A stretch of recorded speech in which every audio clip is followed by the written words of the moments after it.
Hello hello भाई लोग, स्वागत है आपका आज के नए टॉपिक में। आज हम लोग फिर से पढ़ने जा रहे हैं एनवायरमेंटल लॉ का एक और इम्पोर्टेंट टॉपिक, जो कि है व्यापार एवं वाणिज्य की स्वतंत्रता एवं स्वच्छ पर्यावरण में।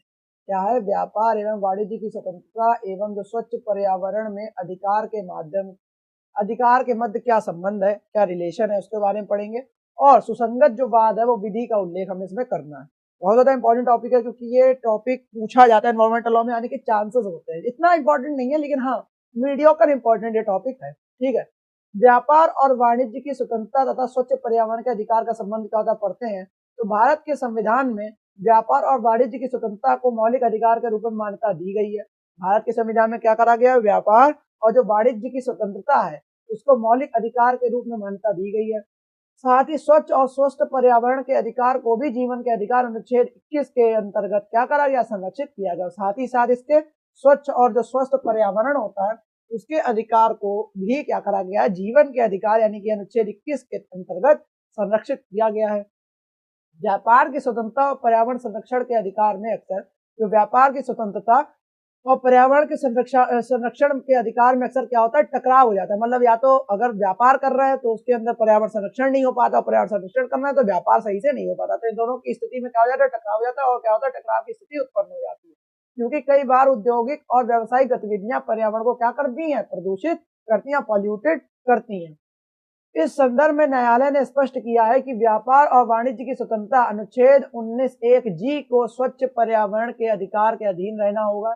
मतलब इस संदर्भ में जो न्यायालय है यानी कि कोर्ट है उसने स्पष्ट रूप से कर दिया है, क्लियर कर दिया है कि व्यापार और जो वाणिज्य की स्वतंत्रता है वो अनुच्छेद 19(1)(g जो अनुच्छेद या आर्टिकल 19(1)(g है उसको स्वच्छ पर्यावरण के अधिकार के अधीन उसको क्या रहना होगा? स्वच्छ पर्यावरण के अधिकार के अधीन रहना होगा, क्योंकि यह अधिकार सीधे जीवन और स्वास्थ्य से जुड़ा हो। क्योंकि यह अधिकार क्या है? सीधे तौर पे जीवन और स्वास्थ्य से क्या हुआ है? जुड़ा हुआ है। आगे चलते हैं। तो व्यापार और पर्यावरण में पर्यावरण का क्या संबंध है? व्यापार पर्यावरण का व्यापार और वाणिज्य की स्वतंत्रता अनुच्छेद 19(1)(g में दी गई है। यह अनुच्छेद भारत को प्रत्येक नागरिक को व्यापार, वाणिज्य और व्यवसाय करने की क्या देता है? स्वतंत्रता प्रदान करता है। हालांकि अनुच्छेद 19(6) के तहत यह स्वतंत्रता सार्वजनिक हित में उचित प्रतिबंधों के अधीन है। लेकिन जो हालांकि जो अनुच्छेद 19(6) के तहत ये लिखा हुआ है कि यह स्वतंत्रता सिर्फ और सिर्फ जो सार्वजनिक हित है यानी कि जनहित में ही उचित प्रबंधनों के या प्रतिबंधों के अधीन है। ठीक है। स्वच्छ पर्यावरण में जीवन का अधिकार अनुच्छेद 21 में लिखा हुआ है। तो अनुच्छेद 21 के जीवन के अधिकार की गारंटी देता है, जिसमें पर्यावरण में जीने का अधिकार भी क्या है? शामिल है। अनुच्छेद 21 क्या करता है? जीवन के अधिकार की गारंटी देता है, जिसमें स्वच्छ पर्यावरण में जीने का अधिकार भी शामिल है।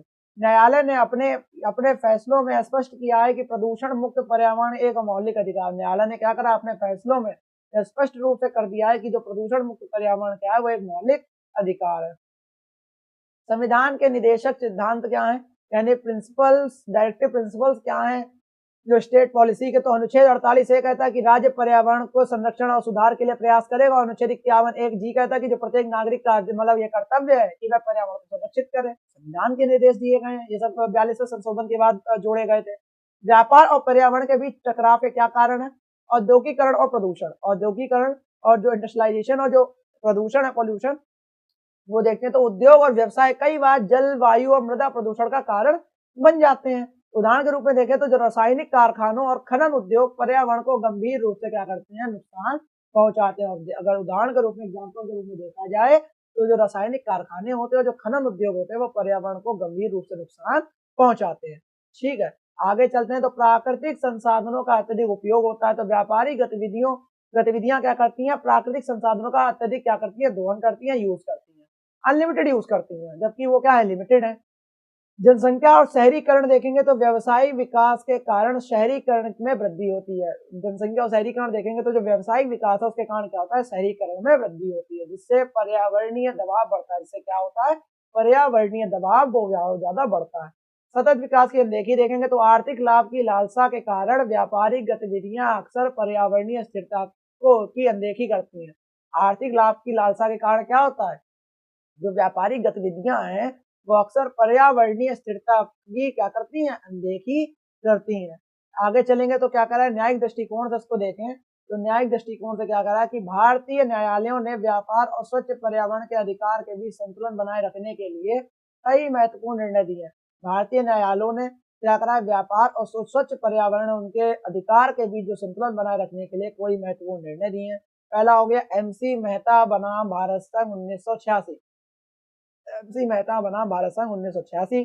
गंगा नदी प्रदूषण मामला देखेंगे तो कह रहा है कि गंगा नदी में चमड़ा उद्योगों द्वारा किए गए प्रदूषण पर सुप्रीम कोर्ट ने सख्त कार्रवाई की थी और अदालत ने कहा कि व्यापार की स्वतंत्रता का अधिकार पर्यावरण संरक्षण के मौलिक अधिकार के ऊपर नहीं हो सकता। अदालत ने यह भी कहा कि जो व्यापार की स्वतंत्रता का अधिकार है वो पर्यावरण संरक्षण के मौलिक अधिकार से कभी भी ऊपर नहीं हो सकता। और यह मामला प्रदूषणकारी उद्योगों पर प्रतिबंध लगाने का एक मील का पत्थर साबित हुआ था। और यह मामला क्या होता है, जो प्रदूषणकारी उद्योग में जो प्रदूषण फैला रहे थे उद्योग, उन पर प्रतिबंध लगाने का एक मील का पत्थर साबित हुआ था। वेल्लोर सिटीजन वेलफेयर फोरम बना भारत संघ वाले मैटर में क्या हुआ था, तानलेरी उद्योग मामला जो था, सुप्रीम कोर्ट ने सतत विकास, सस्टेनेबल डेवलपमेंट और सावधानी सिद्धांत प्रिकॉशनरी प्रिंसिपल जो था उसको पर्यावरणीय कानून का हिस्सा माना था। अदालत ने स्पष्ट किया था कि व्यापार और पर्यावरण के बीच संतुलन बनाए रखना आवश्यक है। ताज ट्रेपेजियम मामला देखेंगे, MC मेहता बना भारत संघ 1997 वाला मैटर देखेंगे तो कह रहा है कि ताजमहल के आसपास उद्योगों के कारण वायु प्रदूषण बढ़ रहा था। जो ताज ट्रेपेजियम में देखेंगे तो MC मेहता बना भारत संघ वाले मैटर में कह रहा है कि जो ताजमहल है उसके आसपास के जो उद्योग थे उनके कारण वायु प्रदूषण बढ़ रहा था, जिससे ताजमहल की सतह क्या पड़ रही थी, काली पड़ रही थी। तो इस जो PIL दायर की गई थी तो सुप्रीम कोर्ट ने प्रदूषणकारी जो उद्योगों को क्या करा, ताजमहल के आसपास के क्षेत्र से हटाने का आदेश दिया। और सुप्रीम कोर्ट ने क्या कहा, जो प्रदूषणकारी उद्योग थे उनको ताजमहल के आसपास के क्षेत्र से हटाने का क्या करा, आदेश दिया। अदालत ने पर्यावरणीय संरक्षण को व्यापार की स्वतंत्रता से अधिक महत्व दिया है। और अदालत ने क्या करा था, अदालत ने पर्यावरण संरक्षण को व्यापार की स्वतंत्रता से अधिक महत्व इसमें दिया हुआ है। और आगे चलेंगे, कह रहा कि जो रिलायंस पेट्रोकेमिकल बनाम इंडियन एक्सप्रेस वाला मैटर जो था, तो सुप्रीम कोर्ट ने इसमें कहा था कि पर्यावरणीय सुरक्षा सार्वजनिक हित में है और व्यापार की स्वतंत्रता पर्यावरणीय मानकों के तहत ही अनुमति दी जा सकती है। सुप्रीम कोर्ट ने कहा था कि जो पर्यावरणीय सुरक्षा है वो सिर्फ और सिर्फ सार्वजनिक हित में है और व्यापार की जो स्वतंत्रता है उसको क्या है, पर्यावरणीय मानकों के तहत ही अनुमति उसको दी जा सकती है व्यापार करने के लिए।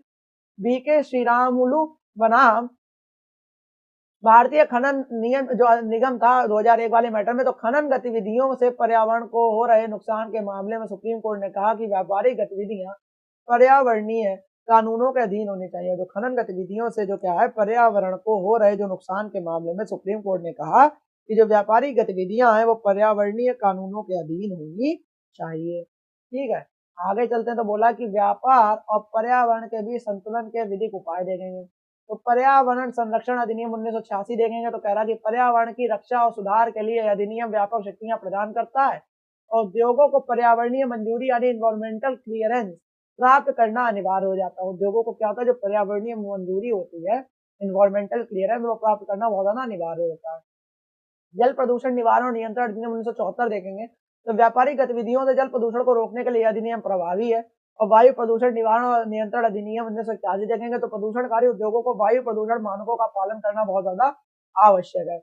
जैव विविधता अधिनियम 2002 देखेंगे तो व्यापारिक गतिविधियों द्वारा जैव विविधता के संरक्षण के लिए अधिनियम लागू किया गया है। व्यापारिक गतिविधियों द्वारा जैव विविधता के संरक्षण के लिए अधिनियम क्या करा गया, लागू किया गया। सतत विकास के सिद्धांत को देखेंगे तो न्यायालय ने सतत विकास और प्रदूषक भुगतान करने सिद्धांत जैसे सिद्धांत को व्यापारिक गतिविधियों पर क्या करा है, लागू किया है। आगे चलते हैं तो इसमें निष्कर्ष आखिरी में कह रहा है कंक्लूजन मैटर में कि व्यापार और वाणिज्य की स्वतंत्रता और स्वच्छ पर्यावरण के अधिकार के बीच संतुलन बनाए रखना एक चुनौतीपूर्ण कार्य है। हालांकि न्यायालयों ने स्पष्ट किया है कि व्यापार की स्वतंत्रता पर्यावरण संरक्षण के मौलिक अधिकार से ऊपर कभी भी नहीं हो सकती है। और आगे कह रहा है इसमें पर्यावरण और व्यापार के बीच संतुलन बनाए रखने के लिए क्या करना है, सतत विकास को प्राथमिकता दी जानी चाहिए, पर्यावरणीय नियमों और कानूनों का सख्ती से पालन होना चाहिए, उद्योगों को स्वच्छ तकनीकों और हरित ऊर्जा का उपयोग करना चाहिए और पर्यावरणीय संरक्षण केवल कानूनी जिम्मेदारी नहीं है बल्कि एक नैतिक कर्तव्य भी है हमारा। व्यापार और पर्यावरणीय अधिकारों के बीच संतुलन का निर्माण ही क्या करता है, एक स्वस्थ समाज और सतत विकास का आधार हो सकता है। ठीक है, तो ये हम लोग का टॉपिक था व्यापार और वाणिज्य और पर्यावरण के बीच संतुलन का। बहुत ज्यादा इंपॉर्टेंट टॉपिक था क्योंकि आने वाले टॉपिक से, इसलिए मैंने आपको पढ़ाया। और ये भी अगर ये टॉपिक आता तो आप बहुत अच्छे से लिख दोगे। एनवायरमेंटल लॉ का इंपॉर्टेंट टॉपिक था और ऐसे ही वीडियोस एनवायरमेंटल लॉ के आते रहेंगे। तब तक के लिए जय हिंद, जय भारत।